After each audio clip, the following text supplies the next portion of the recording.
must have been 9 or 10 when I was returned. I had no memory. I was placed with a family who raised me as a daughter. Who were they? I knew they weren't my parents, but I didn't remember Mom or Dad. Or you. But you came to remember. I'm in danger, Fox. You've been contacted. You know there's a man hunting my father and the other doctors. My adoptive parents. A bounty hunter's been sent to kill them. You've met this man. His lies to you have caused others like my father to die. He won't stop until he's killed them all. And anyone who tries to stop him. He'll come for me soon.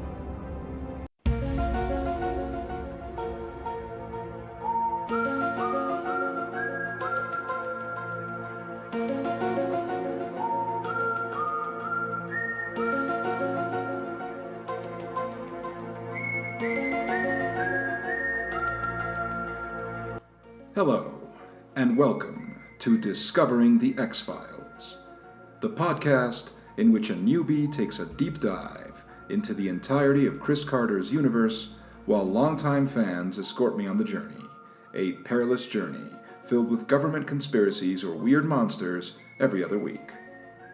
I'm Erix Antoine, and today Daniel and I will be discussing a two-part story extending over the episodes Colony and Endgame, which originally aired on February 10th and 17th, 1995.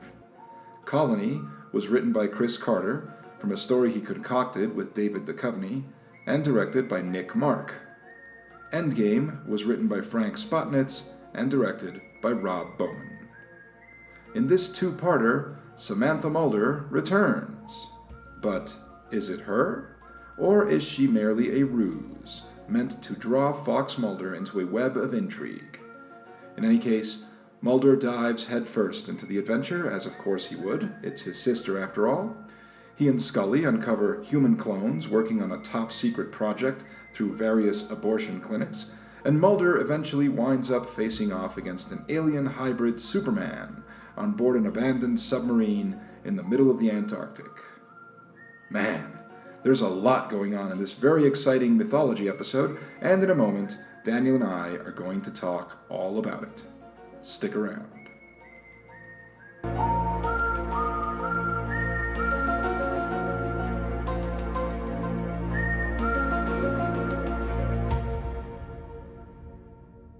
So this was phenomenal. I'll say that up front. This was fucking phenomenal. I really enjoyed that. I enjoyed that a great deal. So I'm going to just say that at the top, and then go into details that I enjoyed about it, which there are plenty of things to unpack.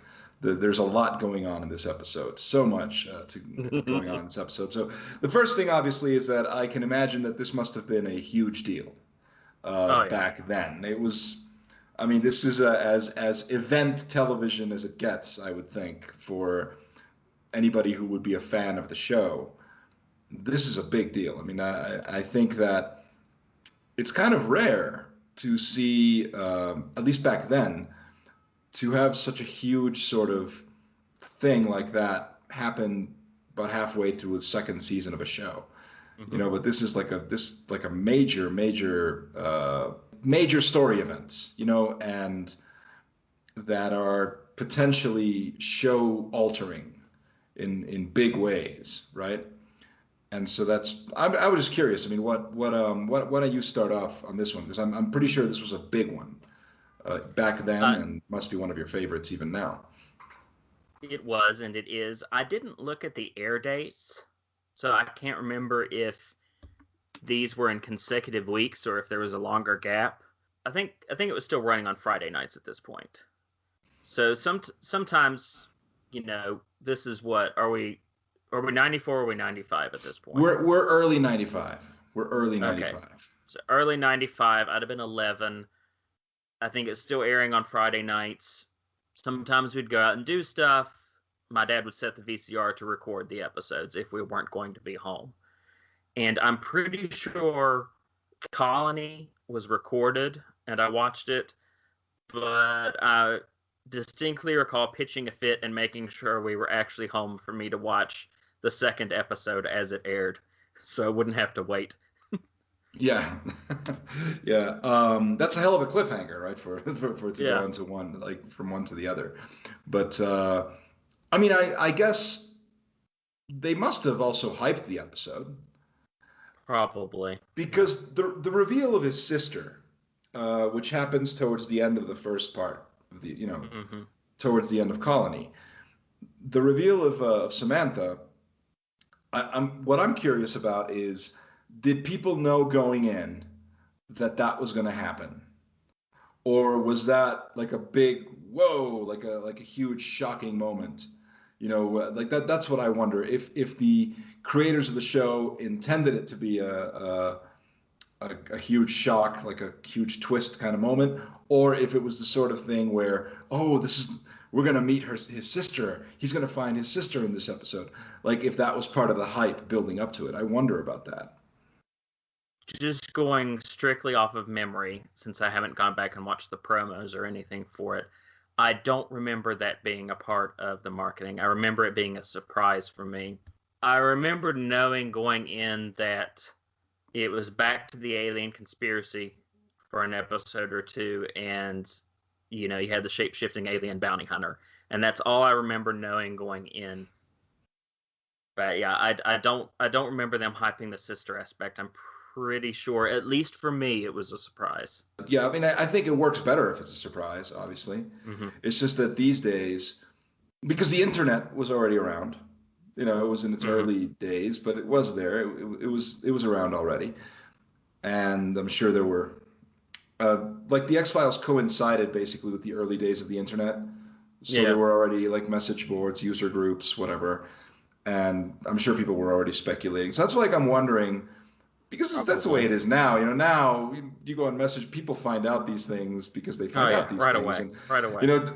And so, back before that, it was on the pages of Starlog magazine or whatever, where you would find out some big thing about an upcoming show or movie. And so I can imagine that there were insiders, people who were really looking into the rumor mill, and I'm pretty sure that it was the talk of internet message boards. Like for certain hardcore fans, they probably were like, "Yeah, this is the one where, like, Even the series itself has kind of commented on that, because you had that one episode, I can't remember which one it was, where the lone gunmen invite Mulder to come over and watch Earth 2 with them, so they can then get online afterward and pick apart the scientific inaccuracies of it on the message boards. So they were aware of what was going on at the time in geek culture.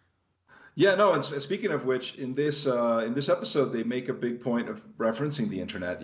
Email. I think the word email is actually uttered. It's like, did you get an email? Did you check your email, Mulder? And it's like email. And then like they got like there's like that scanned photograph, which must have taken hours to upload. God. And that low res, probably, low res photograph that must have taken forever to upload and then send. It probably took forever to just scan it in the first place. Yeah, exactly. Yeah, that's and when like they click on it and it sort of downloads and you see it sort of come together, and yeah, I got some really like PTSD flashbacks. Just of like remembering back in the day, I was like, oh yeah, that's kind of how it was. That was really bad. That was so that was quite something. Yeah, you brought up the alien bounty hunter. He's portrayed by Brian Thompson, who is he is a veteran. He is a genre stalwart. He is a veteran of terrific shows and movies, and we remember him, of course, from Cobra, and we remember him from. He was on several episodes or at least a couple of TNG, playing Klingons, and also I think on Enterprise, and several Star Trek episodes featured Brian Thompson, because he's got that great build, great face that he has, where they very clearly were sort of going for they clearly wanted to evoke the Terminator. They wanted to evoke Schwarzenegger in the Terminator, this sort of kind of unstoppable, very professional, efficient killing machine who's just sort of stalking his prey and getting it done. And even the music Yeah, a little bit. Yeah, a little like the music goes a little Brad Fidel there for a little bit, which is funny because Brian Thompson's one of the punks at the start of the first Terminator. that is right. Yeah, he is. He's one of the. I think he's the one that gets killed. I think you're right. Yeah.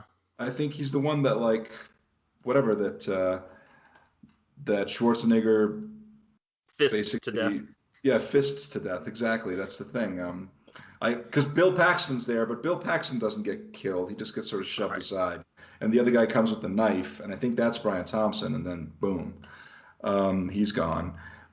And so yeah, that's he's great, and he's an alien bounty hunter, and it occurs to me. I mean, this is an episode that deals with alien bounty hunters and FBI, and it's kind of like a cerebral Christopher Nolan variation on I Come in Peace. You've got it gives me that sort of vibe. It's got I was like, wow, this is like I'm watching I Come in Peace. But that's terrific. That really is terrific. And Brian Thompson, he is a shapeshifter, as you pointed out. And I thought that was pretty interesting because it's not revealed right away that he's a shapeshifter. He just you later find out that he can basically assume any form. And they've got some cool like early 90s morphing effects there. It's black, it's white, it's W, it's V, yeah. Like I was immediately just thinking that when I was seeing the scene where he kind of morphs. He morphs into, I mean, I don't know who this actor is, but he looks like Robert Stack. Like when that CIA agent, Ambrose, right? That was the name of the character. Ambrose Chapel, which is a very pulpy name. Ambrose Chapel, yes, very pulpy, very much. And yeah, as I said, he looks like Robert Stack, and that's an interesting detail. How there's like a sinister quality to this guy, like immediately. Tom Butler, he's a Canadian character actor. He popped up in a lot of genre shows at the time, and he also played the somewhat sinister father of the lead female character in Freddy vs. Jason, the one that had the old boyfriend locked up in the institution. That's how I recognize them, of course. Besides the fact that he reminds me of Robert Stack, at least the way he looks in this episode because of the trench coat and everything. But he looked familiar, and I was like, where did I see this guy? And you're right, he's in Freddy vs. Jason. That is absolutely correct, yes. And you've got the Gregor clones. Gregor, right? That's the name. They're all clones of some Russian named Gregor, I think, if I got that right. And but they're stationed in the U.S. And so that character actor was basically hired to die multiple times. Like that was essentially that's you get to be on the show, you get to have several painful death scenes. That'll be a fun thing to do. I take it because he's got the Vulcan blood. He's got the toxic green blood that we saw in the Erlenmeyer flask. That first one that gets killed at the abortion clinic, and then where Brian Thompson just sort of rips the panel off the wall of the circuitry, and then everything just goes up in flames. And I go, I guess the blood is an accelerant. I don't know, but that was some really bad wiring. If ripping the panel off would set the that's what I was thinking. That was not up to code. Yeah, because all he does is rip the panel off, and then boom, you got this kind of cheesy CGI thing put there, but then the rest of it seems to be real fire, and then it looks really good.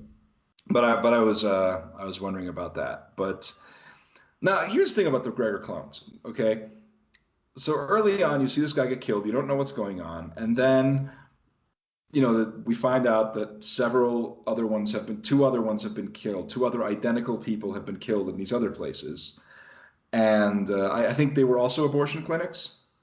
Yeah, where the other two have been killed. Clinics. Yeah, something like that, and that's why they think it might be the work of like a protest, like anti-abortion. Some nut going around doing that, and so you got the three photographs, identical people, and I mean, I knew immediately it was a clone. Right away, I knew that they're obviously clones. And I know that because I watched the X-Files. And so how does it take Mulder so long to figure it out? Because it's like, I mean, Scully, of course, will immediately be like, triplets. Oh, are they triplets? That's obviously her go-to thing because it's Scully. But why doesn't Mulder immediately go, Well, no, obviously they must be clones. I I mean, don't know.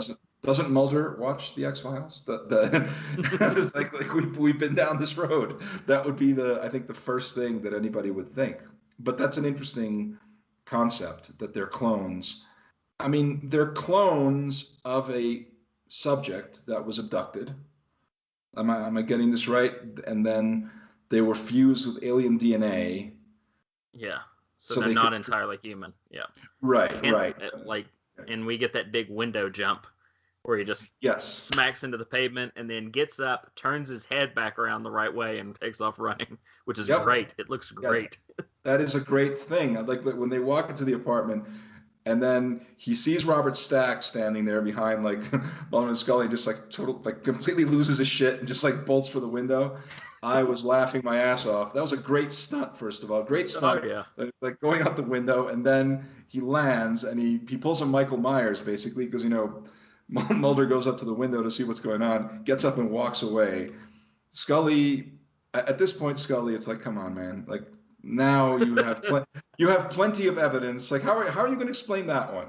Like, is it physically possible for a normal human being to like leap out of a window? How many stories up is that? Like 5 or 6 stories at least. Yeah. Yeah, and then land on his face and just get up and walk away. Like I don't, clearly there's something up there. So that was pretty cool. That was really fun.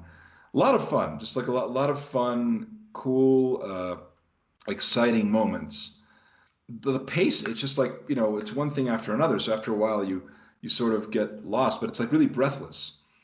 And then we get some nice character work from, what's the actor's name? Peter Donat. Mm-hmm. He plays Mulder's dad. I think his name is William Mulder. Yeah. Or maybe because Scully's father is also named William, so maybe I'm getting him confused. No. Are they both named Bill? Like that's. Yeah, they are. Okay, well that's all right. That was maybe Bill, I was late. and his mom's name is Tina. Okay, all right. Well, and Scully's mom's not named Tina, is she? Because that would be. No, I don't think so. Yeah. Martha. Yeah, exactly. It's like why did you say that name? No, but a nice character work from Peter Donat as Mulder's dad, and there's an interesting little detail here.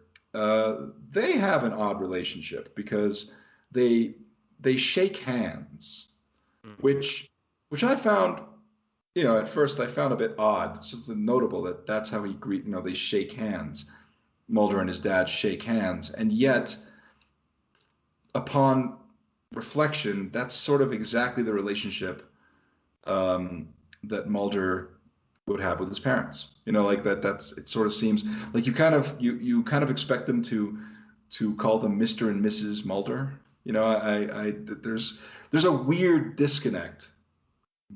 It's just weird to me. I don't, when you contrast Scully's relationship with her dad, which we know was had problems on a certain level, but there was a deeper connection. There was affection shown. Mm-hmm.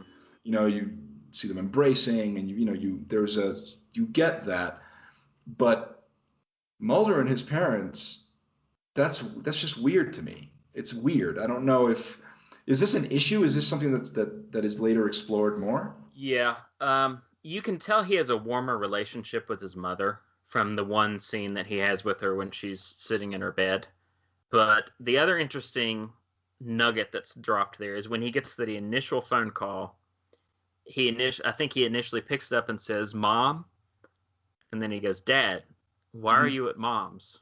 So they're separated. Okay, So something happened there. So that just further complicates it even more. Like everyone's just kind of estranged. Yeah, okay, there is that too. And you get the sense that when Mulder has lost Samantha again, and then there's that scene, when he has to tell his dad that, and then his dad is just like, do you realize what this is going to do to your mother and whatever? And you get the sense that Mulder's obsession with his sister's disappearance is obviously something that his parents were privy to, or certainly his father was. And I think that over the years, it must have been a source of tension for them. Mm-hmm. That's the impression that I would get there. It must, because obviously he believed that his sister was abducted by aliens or something like that, which is something that I'm sure his parents did not believe.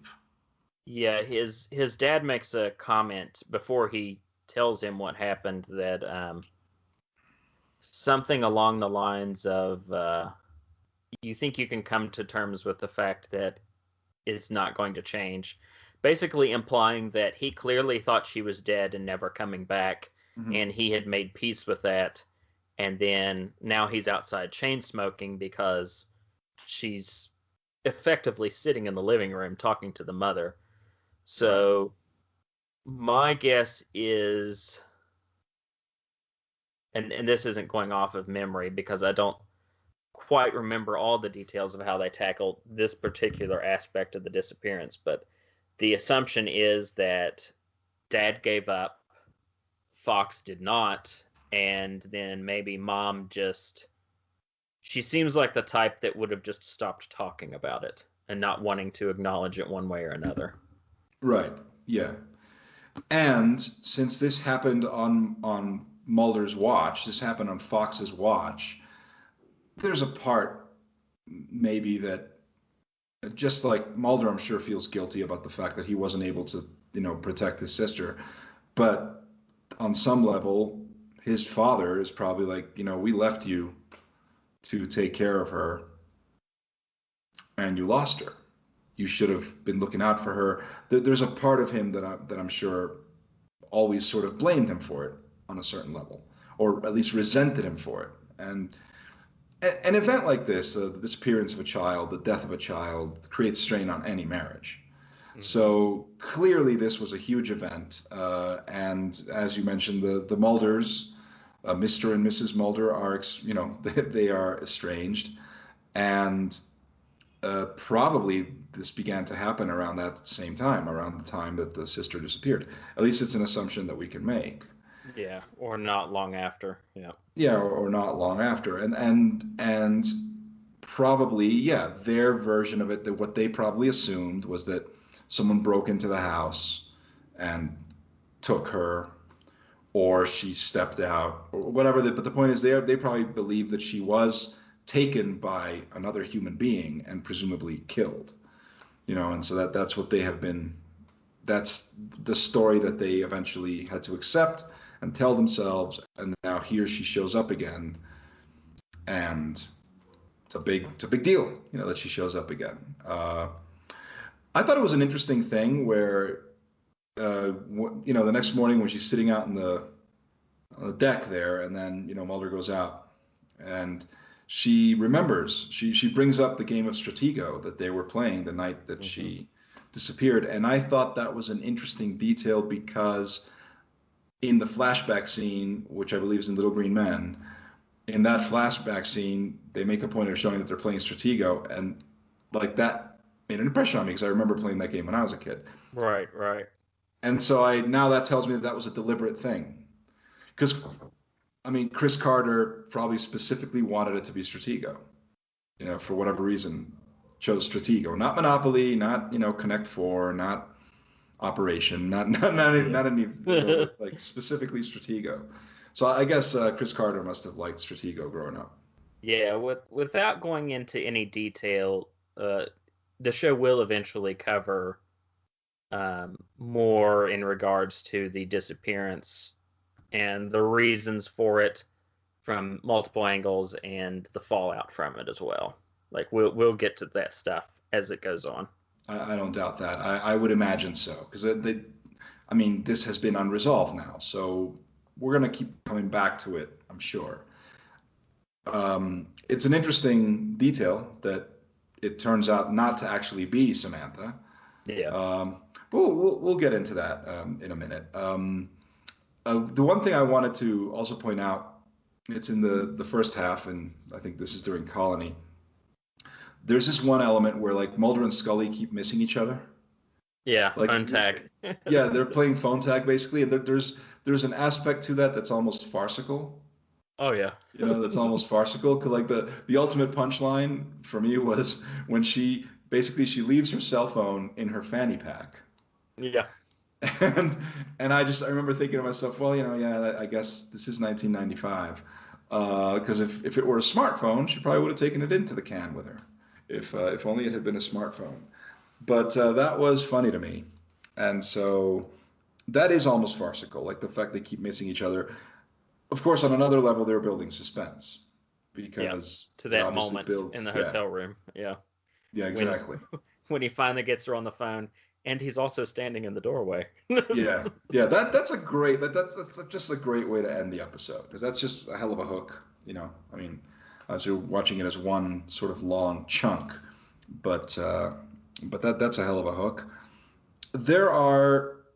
There's so much going on in this episode. Like it's full of fan favorite things. I would think things that just as I am becoming a fan, things that I've come to appreciate about the series, and this is chock full of it. So like you've got two great bits with Skinner. Oh yeah.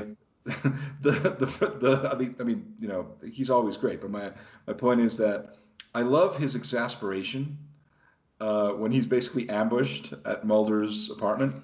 Yes. Like just because he's just walking in to sort of see what's going on, just get information or whatever. Literally just checking on him.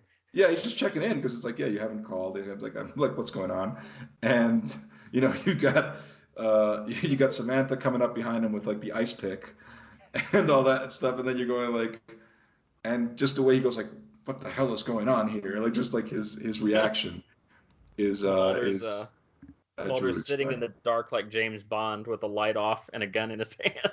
Yeah, but I do remember that there is that one bit, right, where after they've lost Samantha, like during the whole exchange thing, and Brian Thompson and Samantha have gone into the water, and then there's that whole mess going on, and then Mulder doesn't even bother trying to explain it to Scully anymore at that point. He's just like, so who was that? He was an alien bounty hunter, and just like steps away or whatever. It's like she says something to the extent of, how are you going to explain this to Skinner? And he's like, that's the easy part. The hard thing is going to be telling my father. Yeah, telling Skinner, yeah, so he's an alien bounty hunter, and, that was my sister, and now they're both in the water. And, like, he knows he'll be able to tell this to Skinner with a straight face.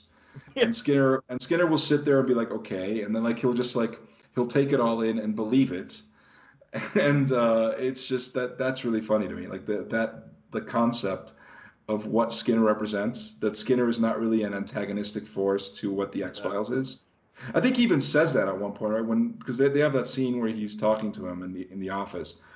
Yeah, because he's chewing him out because that agent died in the field, right? And so he's basically telling him, you guys fucked up. This agent ended up dead, and now my superiors are up my ass, and like whatever. And he uses the word "but" because this is still, I guess he couldn't say ass, but he says something to the effect of, but come on, like you of all people should understand that this is how an X-File works or whatever. And he's like, it doesn't matter because my superiors are still going to chew me out or like whatever else. So that's a cool like scene. With as much as there is going on in these two episodes, there's a lot of character work with Skinner on display. You have him reaming Mulder about the agent being died. I want your account of everything on my desk tomorrow morning. Mulder clearly shows up to his meeting late with, I don't even know if he actually had a report in the file that he was about to hand him. But yeah. Skinner's like, no, don't worry about that. Your father called. Something's wrong at home. You need to go take care of that. Like, right. We'll worry about your report later. It's not important. Go take care of your family. That is a great bit because it shows, again, he is an ally. He's truly an ally. And anytime that he ever gets on Mulder's case, it's because he has a damn good reason for it. Yep. It's because they fucked up. They did something they fucked up one way or another on the case. And so he's very justified. He's not trying to be a bureaucrat who's going to fuck up whatever Mulder's investigation is. He just wants to make sure that they're following procedure, they're doing things properly, and they're not fucking it up for the Bureau or for him or for anyone, right? So that's a good detail. The fact that he's like, yeah, never mind about that. Go check on your family. There's something going on, which, as far as he knows, it's just a personal matter that has nothing to do with anything. But he puts Mulder's personal life and his, anything that could potentially be an issue that would be a personal one, he still puts that ahead of anything else. And that shows a level of compassion that is pretty cool Yeah. for the character to have, and I do really like that. Him coming to the apartment is when we next see him again. So literally, he knows something's wrong and he shows up to check on him. Like that's literally why he's there. He's just being nice. Yeah. And then he gets an ice pick and a gun pointed at him. Right, for his trouble, and that's the thing. He's like, Jesus, like, it gets pretty crazy. And later on, Scully goes to him for help, and he turns her away. He's like, I can't help you.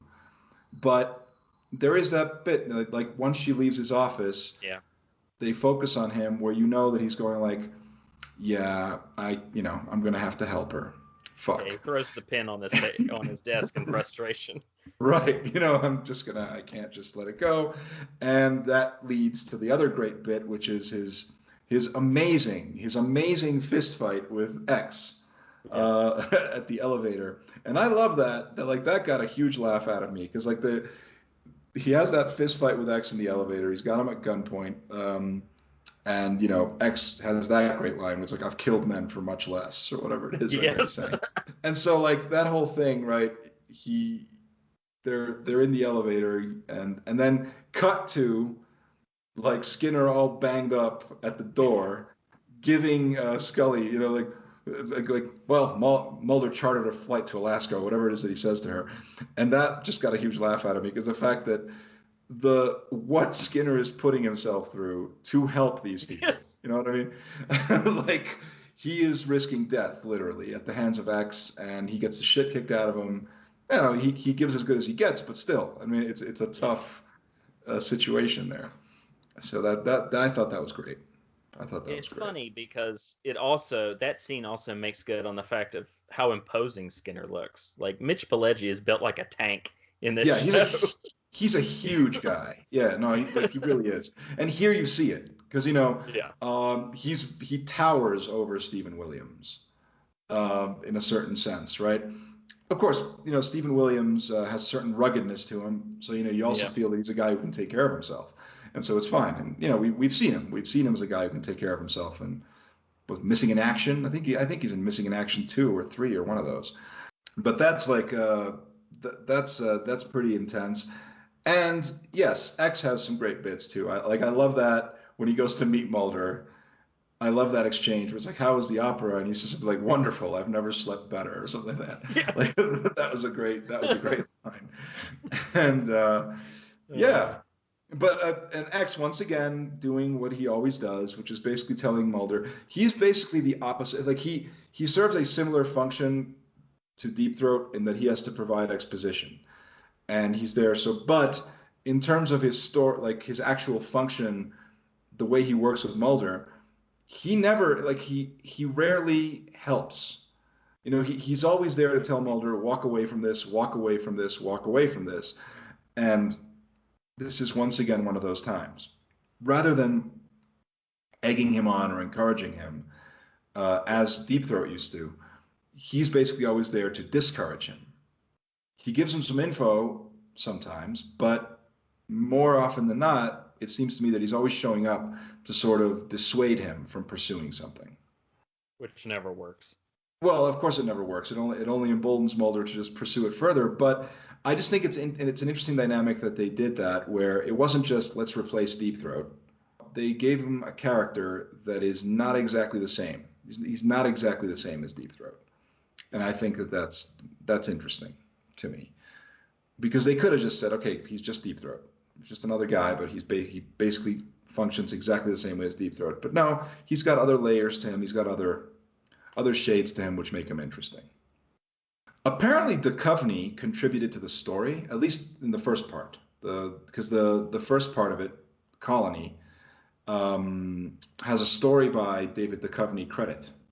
Chris Carter wrote the teleplay, but the story was concocted by Carter and Duchovny.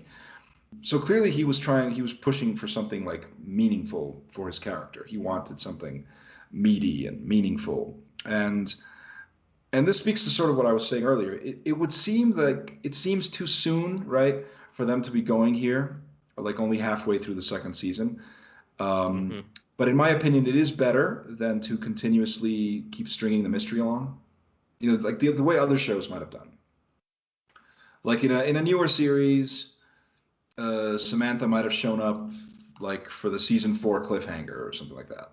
That's the impression that I get. It's not, but here they just say, okay, fuck it, let's just make her show up now. And I don't like. I wonder because I don't think ratings were flagging or anything. I'm pretty sure they were doing okay. If anything, they were rising. So yeah, they should have been at this point. Yeah, if anything, they were like things were on the up. Like there wasn't like people were losing interest in the show or anything like that. So I just wonder. I mean, again, I think it's good because at some point you do have to address this. It's an issue. But I do wonder why they didn't keep waiting a little bit longer, or why they didn't save that for like a cliffhanger. Why they just go ahead and throw it. Here we are. You know, we're about halfway through this, a little more than halfway through the season, and we're going to just go ahead with this thing, which is just a cool story to sort of put out there. Because Duchovny, it's not that Duchovny wanted to, like, he came up with the story because he liked the idea of Mulder chasing after an alien bounty hunter. That was what Duchovny came up with. So I guess maybe he had seen I Come in Peace and was just like, maybe we could do an episode like this on the X-Files. Wouldn't that be fun? I just could get to run around with a gun and like, and so he probably wanted to like tap into the action hero in him to some degree, even though he, you know, that more on that in a minute. But you know, but that was his thing. And then I think it was Chris Carter who then said, yeah, or either him or the guy who wrote the second part, which is Frank Spotnitz. Mm-hmm. Who this is the first script he wrote for X-Files, and I believe that he does go on to become a major creative force in the show, right? I mean, Frank Spotnitz, he ends up writing tons of scripts. I think he's even one of the producers. Yeah. And one thing, his name jumped out at me because again, I was not literate in what the X-Files was, but his name was familiar to me because I had always seen it attached to the X-Files. So that's why I had always even assumed that he was like a co-creator or something of the show before I always assumed that. So clearly he must be very, very deeply involved in the show going forward. Yeah, he is. He is. Another major creative force alongside, James Wong and Glenn Morgan and Darren Morgan. Yeah. And then, of course, Vince Gilligan for a while as well. Yeah, I mean Vince, he's going to show up eventually, but the thing about Frank Spotnitz is I think because Morgan and Wong left the show with Dehan de Verletst with that episode, that was like their last script for a while. They went off to create Space Above and Beyond, and I think they eventually come back to it, I guess. Yeah, they did. But at this point, they as far as anyone was concerned, they had left the show to go off and create Space Above and Beyond. I'm sure that at the time they assumed it would be a massive, amazing success, and so that would give them that would be the future of their career.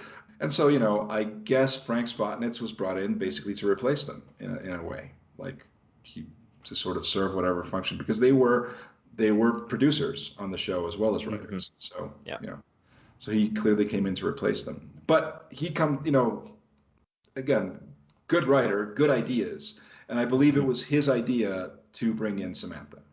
Yeah. Yeah. Memory serves, he brought in Samantha, and initially, I guess his pitch or his version was it was the real Samantha. And then Carter turned around and said, no, let's make it a clone and have some fun with this, basically. Yeah. Well, here's the thing about that. And I pulled this from Wikipedia because I think it's worth talking about.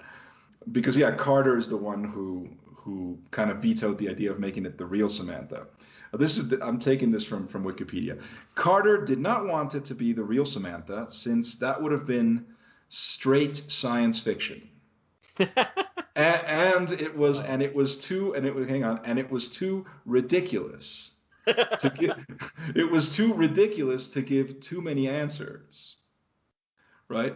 And then, to this, like Spotnitz further explained that the production crew never saw the X-Files as a science fiction show, but more of a show that incorporated science fiction, and that this and Colony were more of a suspense thriller than any other genre.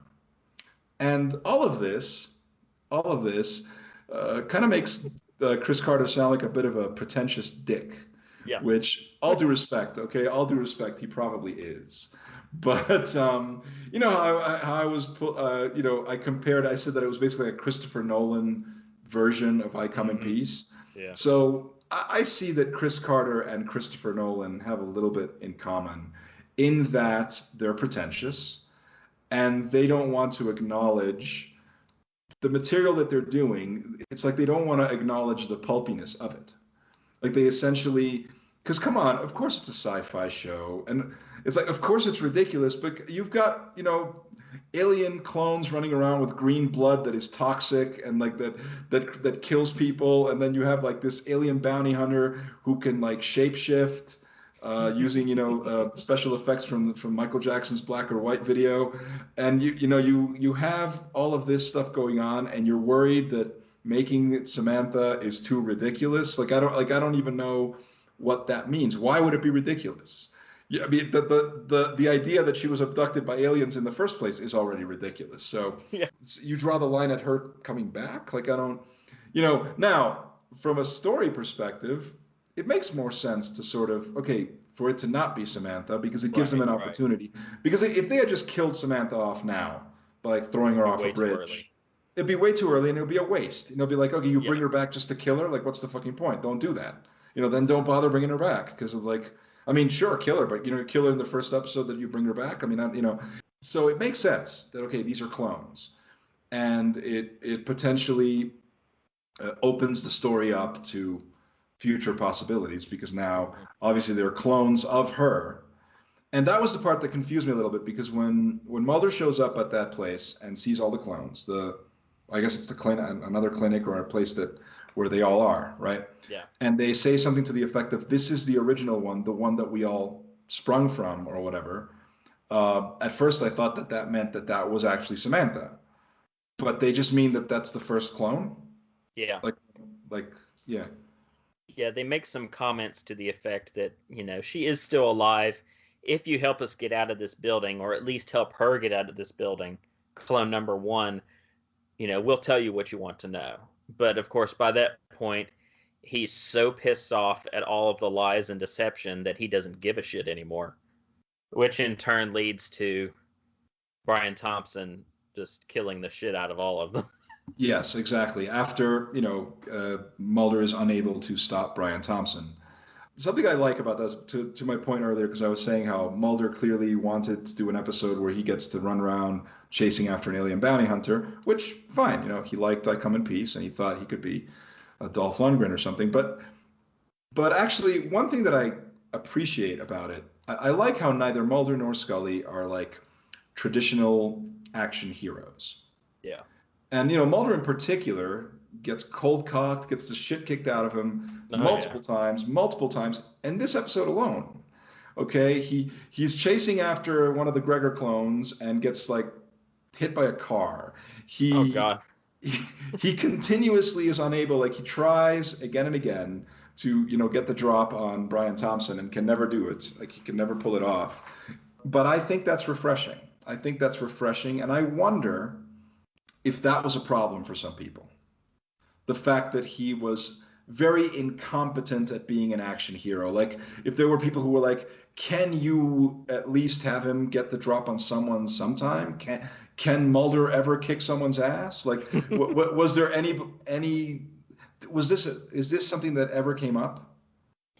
Not that I'm aware of, but I could see that being a mindset at the time, because, you know, we're mid 90s at this point. We're coming off of the 80s action hero boom of Arnold and Stallone and Van Damme and Lundgren, Chuck Norris, all of them, where either everyone is really muscle bound or they're skilled at martial arts. You know, they can kick the shit out of most people that walk into a room. And we haven't yet got at this point to the, you know, early 2000s everyman action phase where, you know, all of a sudden you've got Matt Damon just wailing on people left and right. So Mulder falls in between the two, and I could see how some people might have been put off by that at the time, because, and I guess your closest analog, outside of the TV realm might be Bruce Willis, but even then, John McClane gets beat up, but he tends to always win anyway. Sure. Whereas Mulder all too often ends up unconscious on a floor somewhere. Yeah. So, Unconscious. I could see that being a problem. Yeah, near death multiple times. You go, okay, he's an FBI profiler. We know through previous episodes, because we know that he's been on cases, he's gone after dangerous people. We saw in the classic episode, Young at Heart, I believe is what it was called.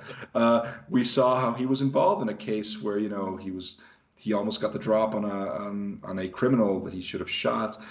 But my point is, I assume he has some training, but I mean, I guess just not very good training, like not enough where he can overpower Brian Thompson.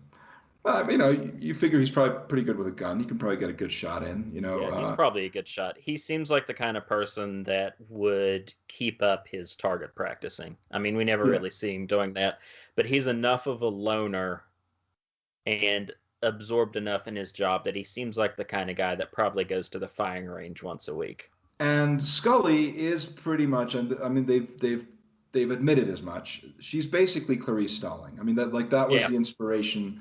She was inspired by Clarice Starling, and you see that. You see that in the way the character is, in her style, and you see that in how it is. She is very brave. The way that she tries to get the drop on fake Mulder. And that's a very exciting resolution to the cliffhanger when fake Mulder just sort of goes boom and just like slams her against the wall. And, her up. The company got to do some cool action as fake Mulder. Action that Mulder himself would be unable to do.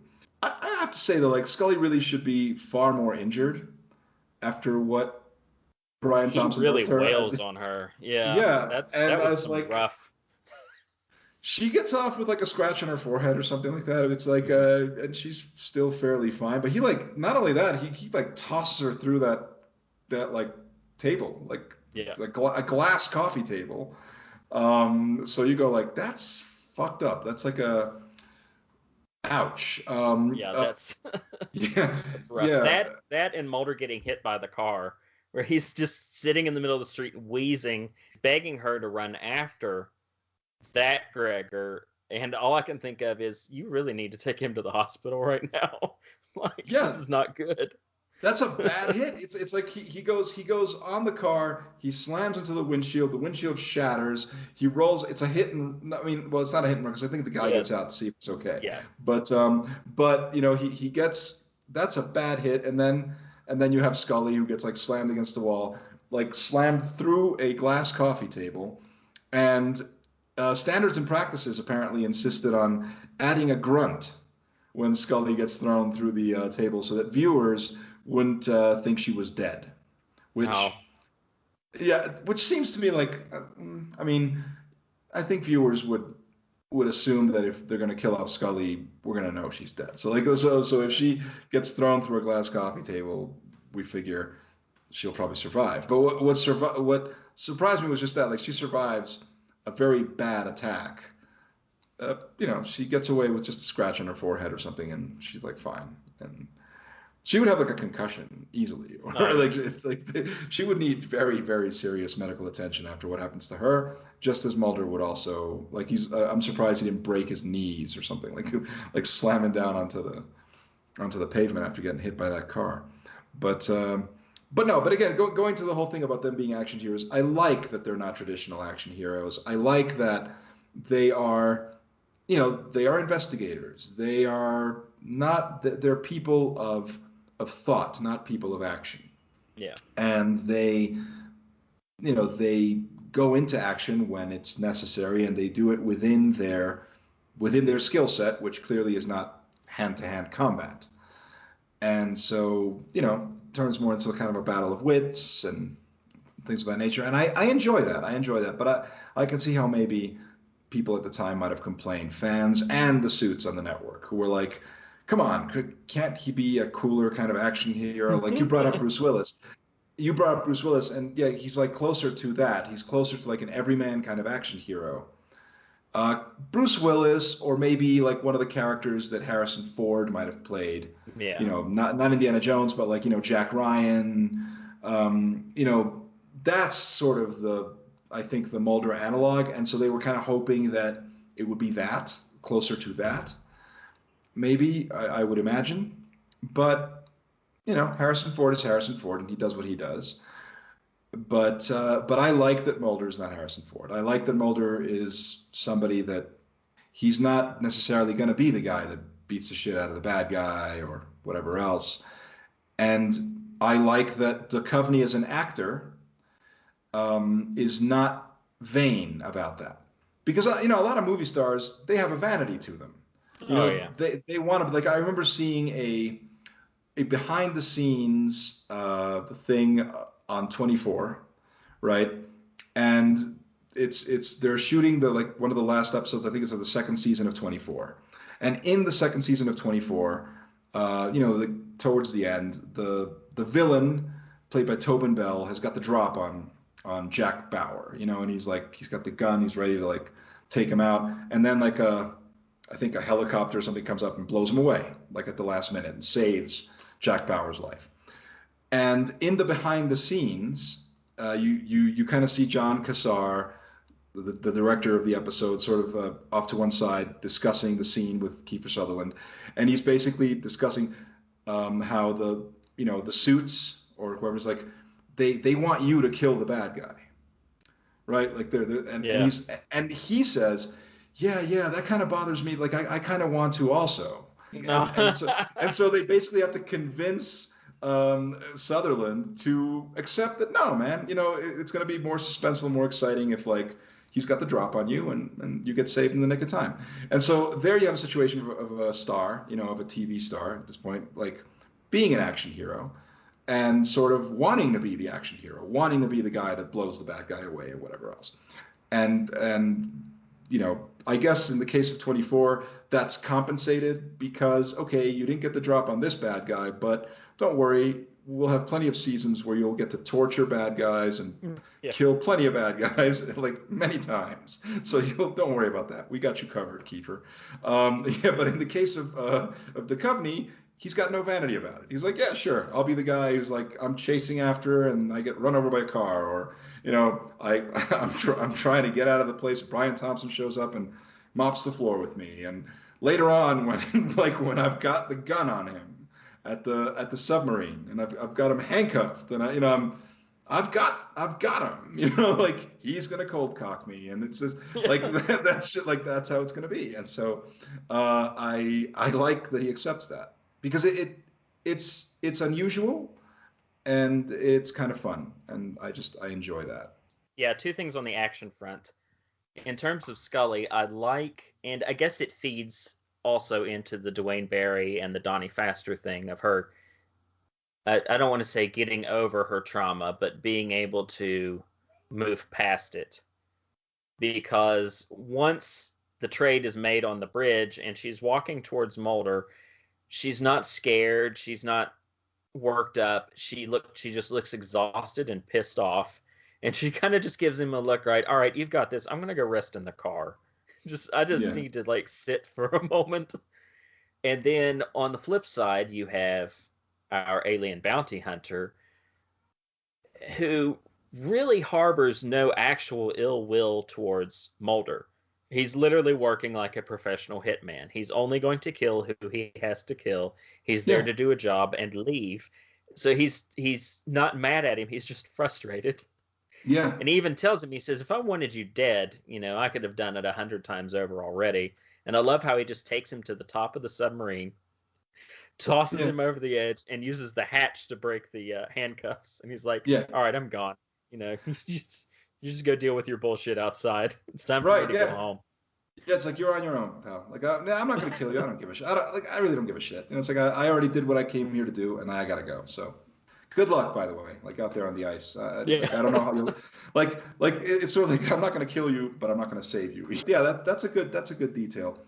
Going back to a little bit what you said about Scully, in this episode, we also see, once again, it's a deepening of their relationship. Like, once again, you really see her concern for him. You see how much she cares for him. But again, as a friend, Yeah. as a friend. However, I do think that maybe they're slowly starting to plant the seeds. It's nothing specific. It's very subtle, because they're not going there quite yet. Yeah. But it's in the way that Gillian Anderson plays it. She's bringing more sort of warmth to her interactions with Mulder. Again, it's still platonic, but she really cares for him. Yeah. Like she's really like, she's sitting at his bedside. She's there. She takes his hand. There's a very sort of, she's the warmth, that she expresses towards him is becoming bigger here. Yeah, they're just gradually cranking up how close they are. And it's little things like, well, and big things too, like the fact that she has a key to his apartment. Like they make it blatant this time. She doesn't have to pick the lock to get in. Like he at some point he has specifically made a key for her. And then the other thing that comes to mind is the fact that, she gets mad at him. She says, why didn't you tell me that was your sister? And his response is, because then you wouldn't have let me do the trade. She would have just let herself die. That would have been it. Yes. In fact, she would have insisted. She probably would have, not only would she not have gone with the trade, because, again, independent of whatever she might have said, he still would have tried to make the trade. Mm-hmm. That's the kind of guy Mulder is, right? He would have gone for it anyway.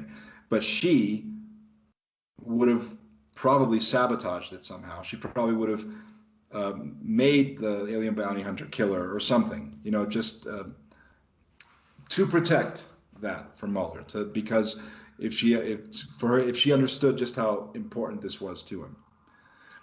At the same time, though, there's a part of Mulder, I think, that is not 100% sure about what's going on. Like he doesn't know it. Like it's such a strange thing to be happening. I mean, his sister shows up out of nowhere, and clearly it's his sister, but you never see that Mulder completely accepts the idea. Yeah, he doesn't. He's very skeptical. Yeah, I mean, of course, it would suck if it is her and he lost her again. And when he's telling his father this, he's devastated. He's crying because obviously, if it was his sister and he lost her, well, that's something that he could never. Once again, he has to be guilty about that and not forgive himself. And so, but by the end of it, of course, that's restored. His faith that his sister's still out there, and he can continue his search. Like that's been restored. So that's sort of what his arc is. It's very interesting. I like that.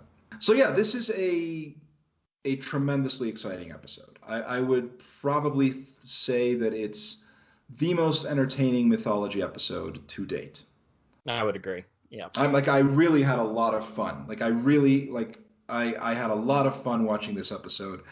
It's, I made the comparison, Chris Carter to Christopher Nolan, and I'll make it again. That's the thing. It's very pulpy. I mean, it's really pulpy. I mean, you've got alien bounty hunters, you've got clones, you've got all this like sci-fi nonsense going around.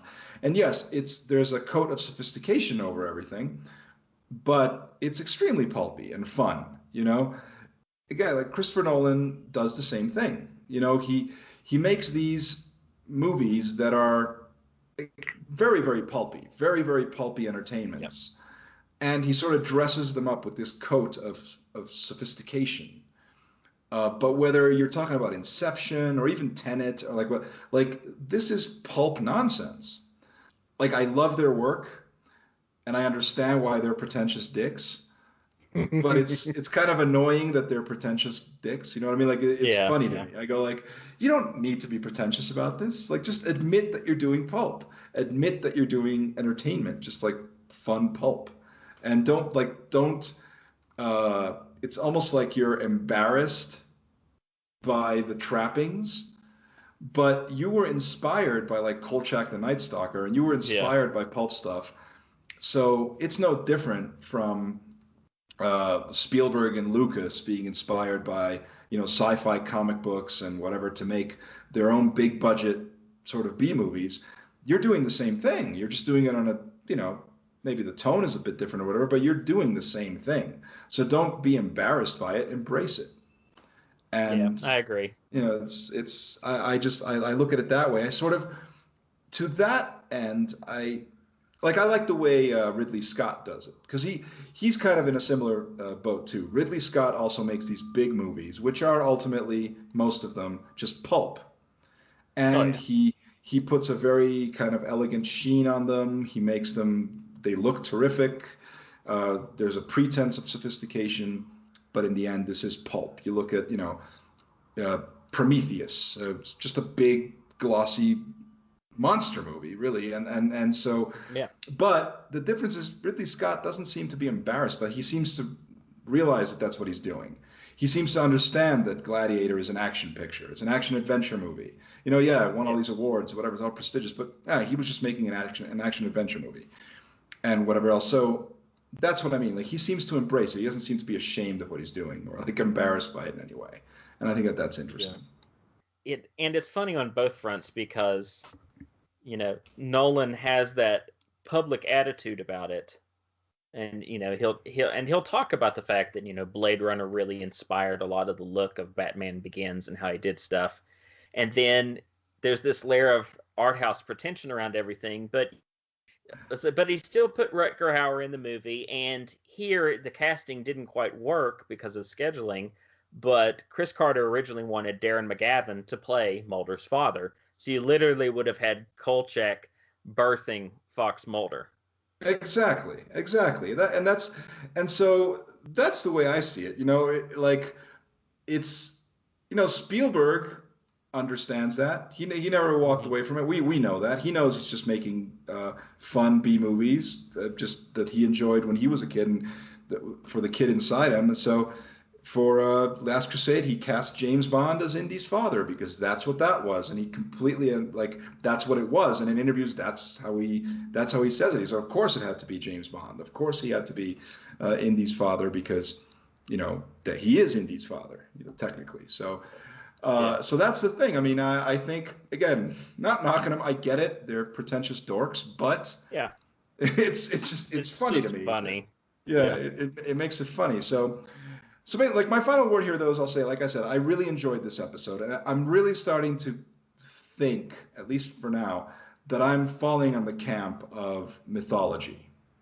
Mm-hmm. Like, if you were to ask me, so what camp are you? A mythology guy? Are you a monster of the week guy? And I'm starting to think that I'm definitely a mythology guy because I enjoy this. I really enjoy this conspiracy nonsense. It's nonsense, but I really enjoy it. It's a lot of fun. And I like the world building that they're doing. And my big thing is that, like, I remember watching the first movie when it came out, and that movie was incomprehensible to me. I didn't, I only saw it once, and I hated it. It was an incomprehensible mishmash. But now I'm looking forward to eventually watching the movie because I know that after going through the show, I'll have a totally different experience. Like, I'll be like, oh, now I get it. Now I understand what this is, and I know what's going on. And so, like, I'm looking forward to that because I really enjoy it. Now, here's the caveat there, because I'm going through it, okay? Mm-hmm. And as I can understand that most of the fans who, shit on the mythology tend to be doing it in retrospect. Yeah. So, like, a couple of weeks ago, I was talking with Clay. We were talking about, when we talked about, I think it was either for the host or D. Handy Verletz. But the thing is that at one point we talked about, like, his thing, because he seems to prefer the Monster of the Week episodes too, because what he said about the mythology episodes is that they're great at the setup, not so great at the payoff. That's his opinion. It remains to be seen, because right now, so far, it has been all setup. I guess once these things start to get paid off, which they have to eventually, maybe I'll start to see some cracks there. I don't know yet, but so far, I'm enjoying the shit out of it. Yeah, I kind of look at it like a Stephen King thing. Sometimes those endings just either completely fall flat or they just kind of fade away from the greatness of, Acts 1 and 2. But as long as I had a good enough journey along the way, I tend not to be so harsh on it. And I feel the same way about the X-Files. Eventually the mythology is going to get too complicated. There's going to be a lot of disappointment in how certain arcs are wrapped up. But if I enjoy 80% of it and then it wobbles a bit on the last 20, I'm still good. Like that's still a B grade. No, it's not going to make me retroactively hate the rest of it. And they do start to complicate it a little more here. We have a double dose mythology episode here that does not involve the cigarette smoking man or his shadowy group. Like, we are dealing with an entirely different faction, an otherworldly faction that is coming down here saying, you guys have been fucking around with our DNA. You've created this weird, impure line of clones. We're not happy about it. We are terminating your program. Right. Literally. Right. Yeah, it's throwing more things into the mix. And, as you said, I agree with you there. I think that, and especially when it comes to genre entertainment, I think that it's so much about the journey. And so that's why we forgive movies even, right? When they have third act problems. Tons of our favorite genre movies have third act issues. And we tend to forgive most of them if the journey has been fun, has been good, has been satisfying. If the destination is a bit shaky, you're sort of like, okay, but I did have fun. I did have fun getting here, so I'll accept that. How did I get here? A naval reconnaissance squad found you.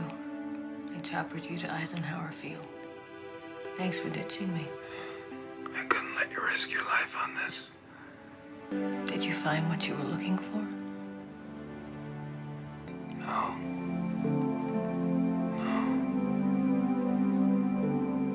But I found something I thought I'd lost. Faith to keep looking. And that is that. I hope you enjoyed our discussion. And if you did enjoy it, there are many ways you can support the podcast, which is available on Anchor FM, Spotify, Apple Podcasts, and other platforms. You can subscribe, you can rate and or review it depending on what platform you're enjoying it on, and of course, you can share and spread the word on social media. Please do any or all of these things. Every little bit helps. Look for the Erix Antoine Network on Facebook or on YouTube. You can also follow me on Twitter at ErixAntoineNet and check out my film reviews on Letterboxd. You should also check out Daniel Baldwin's website, theschlocketeer.com, and follow him on Twitter at Daniel W. Baldwin. At this point, for the next couple of weeks, Daniel will be turning over his chair to a series of guests, before returning to help me wrap up the season. First up is Jared Kilborn. He'll be sitting down with me to talk about the episode Fearful Symmetry, which has something to do with escaped zoo animals and Lance Guest. So please do stay tuned for that episode, and please remember that the truth is out there. See you next time.